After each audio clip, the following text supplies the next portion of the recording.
Cheryl Smith at Expand Technology, and here's your tech tip for the week.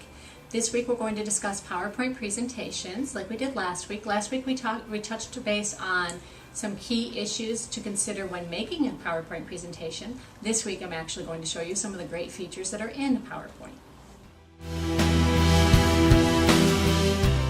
Now, of course, you have other options. You can actually change the background color to a solid color or different types of designs. Go back up to Format, select Background. Now you'll see a little dialog box that pops up that gives you a drop-down arrow. Select the drop-down arrow and go to More Colors. Select the color that you prefer and say OK. Now, apply to all or apply. You can do either or, but prefer to do apply to all to keep the consistency, remember.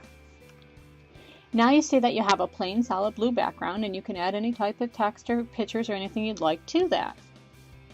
But let's say you'd like some more design in that.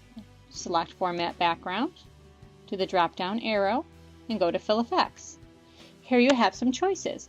Gradient, you can select two colors, pick the colors that you'd like to use, and say OK. And then you can come down here and you can do vertical or diagonal, whatever you'd like to do. I'm going to select this one here and say OK. Apply to all, and notice now you have two different colors, a better design, which is great. Or go back to Format, to Background again, drop down arrow, go to Fill Effects. This time we're going to go to the next tab, which is Texture. Here, if you select one of these tiles, say OK, apply to all, you'll notice that your entire slide changes to that texture.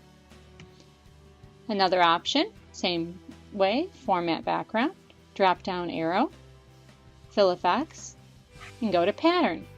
What a pattern does, it takes the two colors that are selected down below, and you can select, I'm going to pick bricks, a pattern, and say OK, apply to all, and it changes your entire slide to that pattern and those colors.